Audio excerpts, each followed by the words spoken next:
Welcome to Cut the Crop, keeping you in the know about everything you grow. Researchers, growers and other interesting folk delivering insights and information on topics ranging from agronomy to profitability. Brought to you by the Foundation for Arable Research. Hello and welcome to Cut the Crop. I'm your host Anna Heslop, and today my guest is Brendon Malcolm from Plant and Food. Brendon is the team leader, soil function and health, and today we're going to be talking about catch crops, which are slightly different to cover crops, so it's catch crops this time. And Brendon has, with the team at Plant and Food, just put out a catch crop guide, and that's what we're going to be talking about. This work originated within the Forages for Reduced Nitrate Leaching program. So welcome, Brendon. Thanks, Anna. Why did this guide, how did this guide come about? Yeah, well, that's actually a very good question because like catch crops and sort of cover crops have been around for a long time. So why do we need a guide? And I guess the context here is really important. A lot of sort of the cover crops are established in autumn, and a lot of arable farmers are already very good at establishing cover crops. But here we're talking about trying to establish catch crops particularly after winter grazing. So it's at the coldest time of the year. Often the soils are very wet, and it's a very sort of difficult time to establish a crop. So we've put together this guide, which essentially helps farmers, I guess, to know when to sow, what to sow, how to go about it, and that type of thing. And that guide's on the FAR website. Just a brief advert there. Okay, tell us about the guidelines and what's in there. Yeah, so basically we try to cover all the agronomics associated with catch crops. So, when to sow these catch crops, what species to select, and essentially how to sort of manage the system. What catch crops will actually fit into the system, not only to reduce environmental impacts, because obviously that's a key aim for catch crops, but also to maximise the production, the productivity of having catch crops in the system. Yeah, because I think I jumped ahead there. That before we talk about what you're choosing, we want to know why. I mean, why are we talking about catch crops in the first place? What are their benefits? Well, they have been shown to reduce leaching quite significantly. And obviously one of the issues with winter grazing is that we have high leaching. So we're talking about high yielding crops. They're annuals. They get grazed off in winter, and then the soil is bare for quite an extended period of time. It can be up to months before a grower can establish something again. And during that time, we see quite a lot of leaching. There's very low levels of ET, and we have quite a lot of drainage. So therefore, we get a lot of nitrogen being moved through the profile and leaching out. So these catch crops are able to fit into that fallow period and to essentially mop that nitrogen up. And we've seen reductions in nitrogen leaching from urine patches of about 50 to 60%. But there is a big range. Obviously, it depends on when you get the crop in the ground. Yep. And so, there is a big range in terms of the efficacy of the catch crops. Do they aid with runoff issues as well? They can. So the latest project that we've just run, which was funded through MPI, that was one of the key questions because we've focused a lot on leaching. But the question was, can we actually reduce the risk of runoff as well? And to our surprise, in fact, we've actually seen that these catch crops can reduce the risk of runoff. And we've had a number of on-farm trials in Southland, Canterbury and on the West Coast where we've been measuring the runoff from plots, so plots either left in that fallow state or plots established with the catch crop. And we've seen pretty consistently about a 40% reduction in the runoff in terms of the sediments that are running off those plots. We haven't looked specifically at the net losses from the paddock, but as I said, we've been able to show that at least these catch crops are reducing the risk of runoff in these plots. And they're about 40 square metre plots that we've been testing. Right. So that's quite positive. It is. Yeah, it is. Yep. I guess just the fact that we're establishing these crops earlier than probably what is the norm. There's just enough of a plant cover there to reduce that intensity of the rain and just intercept some of the sediments that are moving across the ground. So let's have a talk about how to do this because, as you say, you've had winter grazing, paddocks can be muddy, a bit churned up, not the sorts of things you want to take machinery onto. So, So what are we planting and how and when? Yep. So Well, to cover the when, pretty much as soon as we can get on the ground. And we've been consistently surprised at how well these crops can do when we sow in the middle of winter.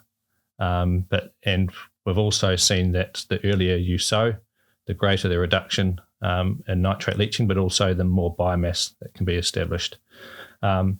So as early as practical is key. Obviously, there are limitations because the ground can be so wet and so pugged. So I guess it depends on what technology or what implements you have to be able to get on the ground and do it. And there are certainly limitations there. If it's too wet, it's simply too wet. So some technology like the spader drill we've been using in Southland allows us to get onto the paddock earlier, which has been cool. We've also looked at the soil structure associated with that because it looks pretty ugly. We're cultivating and sowing when the soils look very muddy, but it's only been doing good for the soil from what we've seen. And then I think to answer your question around what crops, the cereals we've noticed are very good catch crops, or they're particularly well suited to sowing in the middle of winter. So I mean, all the range of cereals, in fact, can be catch crops. And what we've seen is that oats particularly are a good consistent catch crop. And in this latest project, we've even seen that including Italian ryegrass can be useful as well, particularly in those really wet and cold environments. So they take off, and then what's the end use? End use we've been predominantly targeting is green chop silage. So try to sort of get them out of the rotation as quickly as possible so then the farmers can go back into their main crop. And so sort of green chop is a good balance between high yield, and we can get yields of between 6 and 10 or up to 12 tonne of dry matter per hectare, but also the quality is still high at that point, so some really good MEs. But we've also run trials where we've sown a grain crop in the middle of winter or late winter and taken that through to grain, and that's an option as well. Some farmers might choose to incorporate their catch crops into the soil. The organic matter will break down, that nitrogen is released, and then that can be used for the next main crop. Some farmers, particularly if they've used a small seeded crop like the ryegrasses, they'll get some grazings off it. And actually the benefit of having Italian in there as well is you can take the crop for silage, but then you get the regrowth from the Italian. So straight away you're getting some sort of production from that area and not having to go and re-sow. Although farmers would then look to sow something a bit more permanent in the autumn. I'm thinking about the sowing process again. Mm-hmm. When you're using your spader drills or whatever you're doing, are they smoothing out those pugs, or are they just drilling straight into lines? Because where this is going is I'm thinking about drones, because we've got increased interest and the size of drones. So is drones something that you could use to put that seed on when the wouldn't otherwise be able to get machinery on, or does it need to be worked into the soil? There is potential there to broadcast, and we've done a little bit of trialling where we have broadcast the seed, but it's certainly more hit and miss. Obviously you need good soil to seed contact and moisture around the seed, although obviously in winter there's usually quite a lot of moisture. But the cereals are not so good when it comes to bring broadcast. The smaller seeded crops might be okay. But it can work, and I have seen it work, but then I've seen a lot of failures as well. The birds can also be an issue, but there are some bird repellents out there that can be used on the seed, and that helps. But if you've got an opportunity to drill, then that's certainly the go-to. Are there any other things that people are using for catch crops? I guess in this context, it's mainly the cereals and the grasses. Some are putting sort of permanent pasture in. It is slower to get going, but always open to other cereal or other species that might work. But typically it would be the cereals. So is this work relevant up and down the country, or are there any areas where it's going to be more important for growers than others?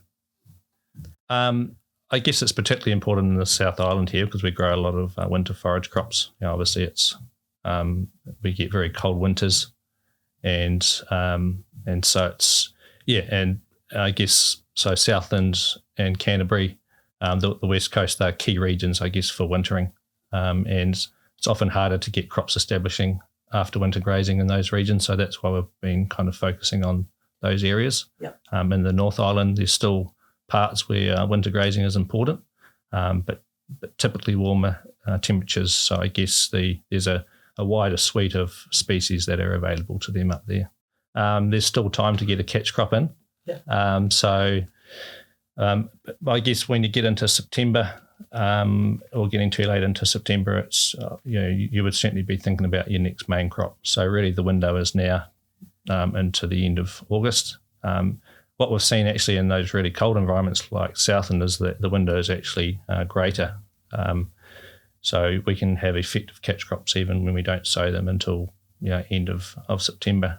And really what we've seen there is that the nitrogen processes are so much slower in those really cold environments, so the nitrate's slower to move through the profile, so that still gives us an opportunity to pick up that nitrogen before it's leached. So we've talked about the role of catch crops for reducing leaching and potentially going forward runoff. Have you done any investigations about soil quality, about the effect of having those roots in the ground from that perspective? Yep. So we've done some soil physical measurements. So one of our soil scientists, Waihu at Plant and Food, has done quite a bit of work in that space for us.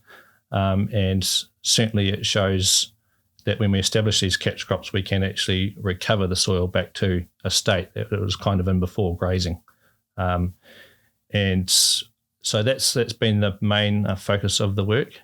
We haven't done too much around soil biology and that type of thing, although just visually, you can see that by establishing catch crops, we can see that there's really good soil structure coming back, but also worms are also coming back into the profile, and it just sort of visually looks a lot better. But I still think there's more work we need to do in that space. Okay. Cool. Well, thank you very much, Brendon. Just a reminder that the guidelines, catch crops for reduced nitrate leaching, are on the FAR website. They're produced by Brendon and the team at Plant and Food Research who FAR loves working with on this stuff. FAR actually were also very instrumental in helping put these together, which has been great. We like our collaborations.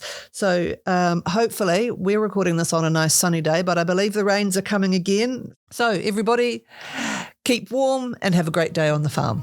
Thanks for tuning in to Cut the Crop, presented to you by FAR. If you'd like to know more about any of the topics discussed or have any suggestions for future topics, go to www.cutthecrop.co.nz.